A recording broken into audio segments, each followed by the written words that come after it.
जय जय श्री राधे श्याम, सबको मिले वृंदावन धाम। आप सभी भक्तों के हृदय में विराजमान मेरे प्रिय प्रीतम को कोटि कोटि नमन। आप सभी जानते हैं कि हमारे प्रभु श्री कृष्ण, उनको सबसे प्रिय क्या है? हाँ, सबसे प्रिय उनको श्री राधा जी हैं। और उसके अलावा उनको प्रिय है अपनी ही कथा लिसन करना, अपने भक्तों की कथा लिसन करना। और जहाँ पर भगवान की कथा चल रही हो वहाँ तो भगवान स्वयं विद्यमान रहते हैं। तो हम सभी श्री कृष्ण चरित अमृतम कथा श्रवण कर रहे हैं और भगवान श्री कृष्ण की शरणागति, उनका आश्रय भी हम अनुभव कर रहे हैं। तो आइए कथा को हम आगे बढ़ाते हैं।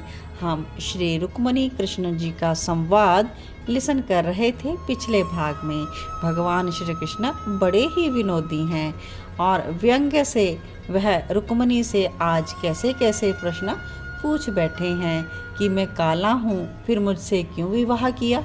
मैं तो वीर नहीं हूँ, तुम्हें क्या लगा मैं वीर हूँ?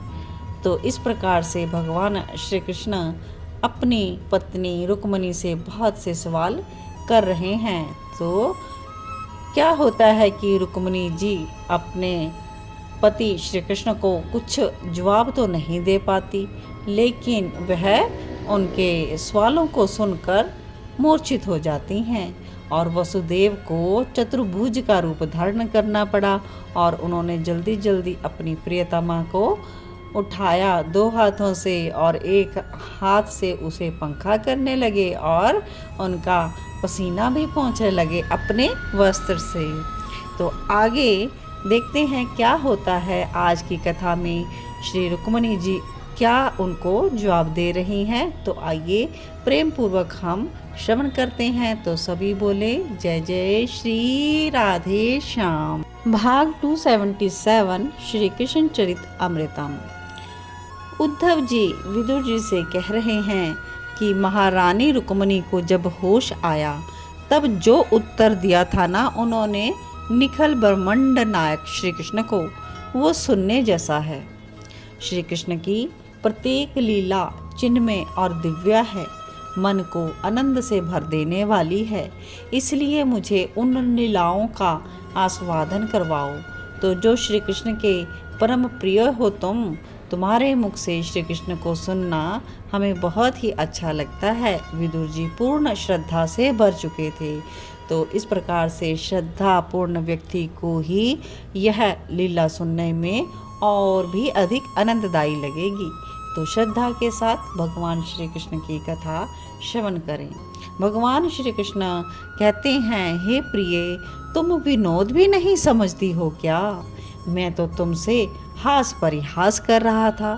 तुम इतनी सुंदर हो तो क्रोध में कैसी लालिमा उतर आती होगी इस मुख चंद्र में, मुझे तो यह देखना था। यह श्री कृष्ण बड़े प्रेम पूर्वक रुक्मणी के कपोलों को छूते हुए अपना जो जवाब दे रहे हैं। रुक्मणी उठ गई और अपने प्राणनाथ को बड़े ध्यान से देखा। रुक्मणी जी बोली, किसने कहा मैं हास परिहास नहीं समझती? किंतु नाथ, अभी भी कुछ नहीं बिगड़ा है। ये कहने का क्या अर्थ हुआ मैं आपको छोड़ दूं? ये कैसा परिहास? आप मेरे प्राण हैं, आप मेरे श्वास हैं, आप मेरे रोम रोम में बसे हैं। आपको छोड़ दूं? ये आपने क्यों कहा? क्या आपको लगता है रुक्मणी आपको छोड़कर एक क्षण भी जीवित रह सकती है? रुक्मणी की बातें सुनकर श्री कृष्ण ने अपना सर झुका लिया। रुक्मणी के तो नेत्र बह चले। हे प्राण, आपने क्या कहा? मैं सुंदर नहीं हूँ? अजी, आप अगर सुंदर नहीं हैं तो जग में सुंदरता ही कहाँ है? त्रिभुवन में आपके समान सुंदर कौन है?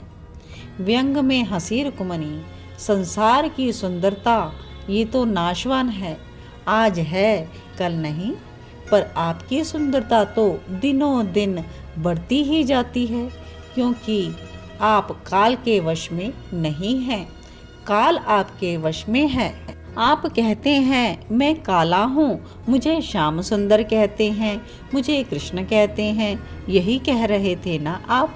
तो नाथ, काले होने के बाद भी विश्व को आपने ही तो मोहित कर रखा है, अगर गोरे होते तो?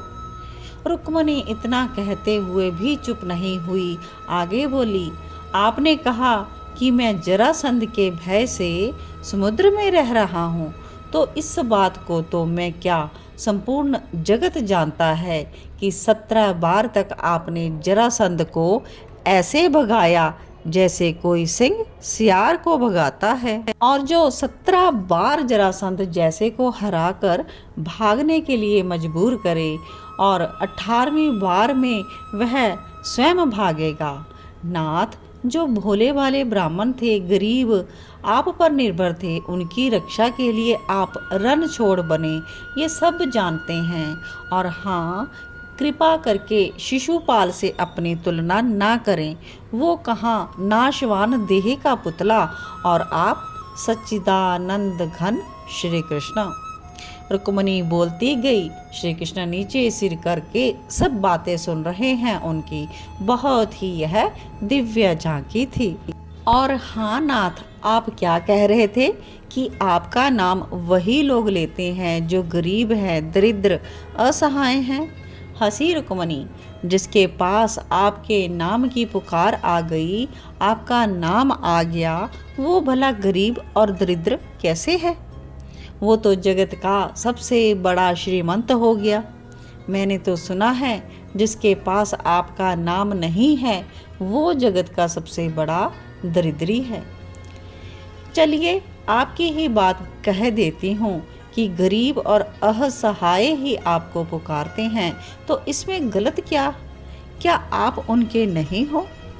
धन के मद से जो अंधा हो जाए, जैसे उलूक जिसे सूर्य के प्रकाश में कुछ भी नहीं दिखाई देता, धन के मद से लोग उलूक हो जाते हैं, फिर श्री कृष्ण रूपी अद्भुत सूर्य उन्हें कैसे दिखाई दे? और हाँ, आप एक बात और बोले थे कि आप वसुदेव के पुत्र हो या नंद राय के, कोई नहीं जानता। रुक्मणी इस बात पर हंसी, खूब हंसी। आप किसी के भी पुत्र नहीं हो, आप तो जगत के माता पिता हो। हाँ, लीला के लिए कभी वसुदेव नंदन बन जाते हो और कभी नंद नंदन, किंतु आप इन सब से परे भी हो। ये रहस्य वेद निरंतर बताते रहते हैं। आप तो अखिल देहधारी के अंदर रहने वाली आत्मा हो, आप सब हो, सर्वत्र हो, सर्वदा हो। इतना कहते हुए रुक्मणी श्री कृष्ण के हृदय से लग गई। वैसे मैं आपके लायक नहीं हूँ, ये बात ठीक है। आप कहाँ ब्रह्म और मैं कहाँ प्रकृति। तो रुक्मणी आगे बोलने और भी जा रही थी, पर रसिक शेखर श्री कृष्ण ने रुक्मणी के अधरों को आगे बढ़कर चूम लिया और कहते कि परिहास को इतनी गंभीरता ना दो। तो रुक्मणी इस प्रकार प्रभु श्री कृष्ण के प्रेम में, आनंद में सब कुछ भूल गई और दोनों आनंद की ओर बह चली। तो बहुत ही सुंदर श्री कृष्ण और रुक्मणी जी का प्रेम पूर्वक हंसी व्यंग्य का संवाद और रुक्मणी जी के बहुत सुंदर उत्तर। आशा करती हूँ आप सभी को भगवान की लीलामयी आनंदमयी कथा से आनंद आया होगा। तो बोलिए आनंद कंद भगवान की जय। तो आज की कथा यहाँ पर विश्राम लेती है। कथा को आप ज़्यादा से ज़्यादा शेयर करें, सब्सक्राइब करें चैनल को और अपने कमेंट्स ज़रूर दीजिएगा। और अगली कथा में बने रहने के लिए जुड़े रहें कृष्णा डिवोशन चैनल के साथ। आप सभी को जय श्री कृष्णा, जय जय श्री राधे।